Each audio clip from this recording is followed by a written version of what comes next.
Can someone send me a Dr. Pepper? I need my 15-year-old soda. Mr. Pissmaster. She got it.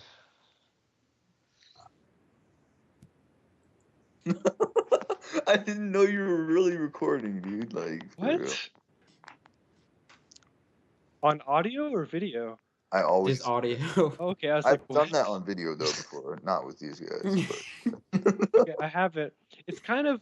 I wrote it line by line, improvisationally, but I think that actually makes it sound stupider. So that's probably a bonus. Yep. Okay. a bonus. The I'll link it just stupider to the you, better. so nobody else can see it. They can only hear it. Plus, Yeah. I like it. I like it. Okay, let's find the story first. It's in spoiler tag. Just Oh, spoiler tag. Oh, okay, here we go. I don't know what I was thinking when I wrote this. You and her meet up in real God. life. It was the best day of your life as far back as you could remember. You took a long walk by the shore. The day seemed to never end. Hours passed by, profound conversations that you yearned to have, and shallow silence that you likewise did. Staring into her eyes and hers into yours in your favorite conversation of them all, you kissed and held each other as the sun went down and you went back home. You had many days ahead of you, you thought. You wouldn't be able to sleep that night. Your restless thoughts once again would keep you up, but you slowly grew tired and could not keep your eyes open and drifted off into one of the most peaceful sleeps you had ever had. But what followed was quite the opposite. In your dream, you were running. You were being chased by a dark figure, a very dark figure. This figure did not have form. You could try to flee, but it was always at the same distance behind you, speeding up and slowing down with your pace. You decided to stop running, and your surroundings turned darker.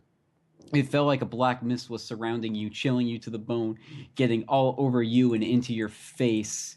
You tried to move your hands to shield your face, but your arms were stuck, and you heard a voice whisper, "Wake up, Easy." You froze, and all your surroundings fell to the ground, and you came to your senses. You were back at home with Morel. You opened your eyes and were calmed by the familiar scene of the bedroom. Then it hit you. A tremble shot down your spine. You still could not move your arms. They were tied to the bedposts. Startled, you started jerking around, and then you tried to move your legs. They too were tied. You shook around one more time with all your might to try to break free, but it was not to be. What's going on? Is anyone here? Hello, Morel? You shouted, hoping someone would hear. The words barely managed to escape from your trembling throat, and then again you hear the same familiar voice. And then you had just heard in your dream. All of a sudden she appeared in front of the bed. It was Morel. She was right in front of the bed, but you couldn't make her out very well. Wake up, Easy. You heard her voice again. Morel, what the hell is going on? Why did you do this? She did not answer, but slowly approached. The sound of her footsteps drawing nearer was more clear than your vision of her.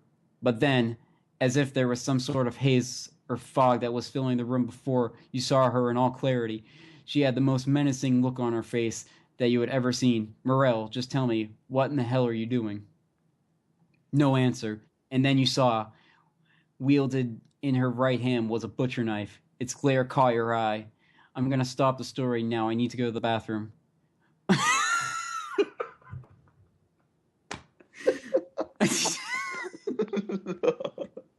What a terrible mess I was really you've made. typing. Like I was typing this out line by line. And I really had to go to the bathroom, so I had to say, "Be right back." What a terrible mess you've made me. Mirelle, what do you mean? What have I done to you?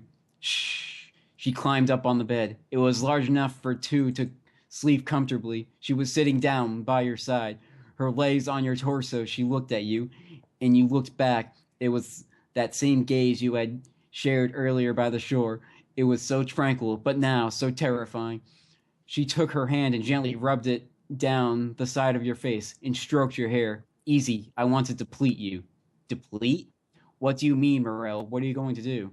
She took the knife and took the broad edge of it and ran it down your neck.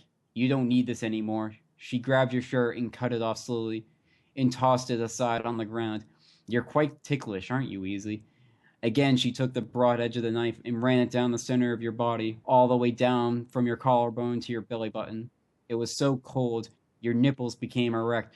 She then put her hand on your arm and started lightly touching your forearm, then moved down to your armpit and started to tickle you. You were extremely sensitive, and as soon as she started, you immediately began thrashing around the bed.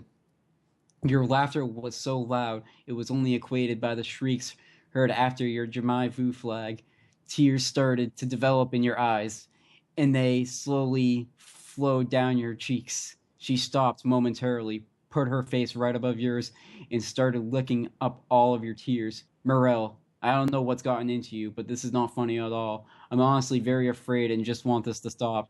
She giggled, and again, ominously, she said, I want to deplete you. She went back to where she was before, back to your arms, and began to mercilessly tickle your armpits once again. The shaking and laughter were so strong your abdomen started aching, and you were grasping for breath. This gasping sensation, it was the same as you had felt earlier in your dream. Please just wake me up. Please let this be another dream. You were so humiliated. You had thought you were beyond that emotion, but it was happening. You were so afraid of what was going to happen next. She continued and continued, and your only escape was trying to retreat into your head.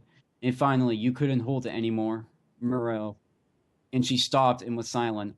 All that all that could be heard was the sound. She smiled. So your urine covered the bed sheets, and she lied on top of you and embraced you, her arms around your back, and just rolled all over the bed. I always wanted this easy. I'm covered in the sweet smell of your urine. I can feel it all over my body. You were so ashamed. It hadn't happened to you in so long, but you started to cry. But you didn't want to, not only out of pride, but because of her message that kept repeating through your head. I want to deplete you. She walked away. She walked out of the room. She left you there alone and turned off the lights and shut the door, leaving nothing but you, darkness, and the smell and feel of your own urine around your body. Again, you went to sleep. Maybe a dream wouldn't be a temporary escape from the nightmare that was a reality. This time, the dream was much happier. It was similar to the day you had with her yesterday, holding hands, deep conversations, and just the affection and her warm embrace. It was the only thing you ever wanted. And as you thought that, your dream started to fade somewhat. What is going on? What is going on? I have no idea what the hell is going on. And again, it was dream to nightmare. You were back to your senses. Same room, same bed. The sheets were dry now. A lot of time must have passed. The lights were on, and there she was again. Things felt a little different, though. You moved around to feel, and still your arms and legs were bound and immobile. But this time, the feeling was a bit different, because all of your clothing was gone. And again, as she had before, she slowly approached you, her butcher knife again in her right hand. Morel, how can you do this? We had such a special relationship. How can it go from that to this? Before you do anything, can you please just talk to me? Easy, she said, and she got up right to your face and put her mouth right up to your ear. I want to deplete you. And she ran her hands all over your body. It was so unexplainable. You felt so warm, and the room was so warm. But her presence was so cold. Her body was cold, and her hands were cold. In fact, they were freezing cold. Her hands moved all over your body except one place. You weren't aroused, you weren't turned on, but you were hard, and she grabbed you with those cold hands, and she positioned herself better, sitting on your legs. As she stroked up and down, you looked away. Not like this. Morel, why? Your voice trembled slightly. You looked momentarily back at her, and she was looking down, still going. Morel, Morel, I'm about to come. And she stopped. Morel, you're so cute, Easy. Also, you're quite delicious. She picked up her knife, brandished in hand, pointed toward you. She hadn't done that before. She was in a very threatening pose. She went to your arm, took the tip of the knife. Easy, I want to deplete you. And slowly, gently ran it down your forearm. You screamed and started to bleed. It was running down your arm and down to the bed. You shouted, Morel, please don't hurt me. Of course, Easy. I would hate to hurt my one true love. You were bleeding quite a bit, but it was nothing fatal. She lowered her head to your arm and started to lick. She was drinking your blood, just a bit of it, though. And then she rolled her head across your arm, covering her face and hair with your blood. I love you, Easy. I have your life force. She put the knife down, and she went back to touching your body. And again, you were hard. It was what you wanted. but not how you wanted it. Again, she went. This time she wanted to be closer. She was sitting right on top of your legs, your penis pressed up against her, and then lied down flat on top of you and started to rub slowly with her whole body up and down, getting some of the blood from her face on yours. Up and down she kept going. Morel, if you keep doing that, your eyes shut. Immediately she stopped and took her hand to your penis and her mouth on the head. You grunted softly and came on her face and in her mouth. She smiled and swallowed. Thank you, Easy. I'm almost done with you, she giggled again. She went back, picked up the knife, looked you in the eye, pointed it right at your throat. Morel. She swung her arms back, lunged forward. Morel, no! And then silence. Was I dreaming again? Am I dead? Your senses started slowly to come together. It was nighttime. The sun was setting. You and Morel were together, lying down by the shore. She was asleep with her arms wrapped around your body, and an instant rush of relief flew through you. You set your head back on the ground and just looked up straight in the sky. The stars weren't yet visible. You looked back to Morel. She was still sleeping, but stirred a little and rolled over. Ouch! Something pricked you in the leg. Her leg had brushed up against yours. There was a knife in her pocket.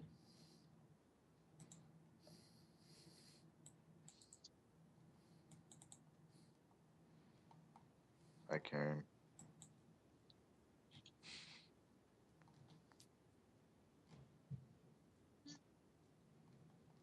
Yeah,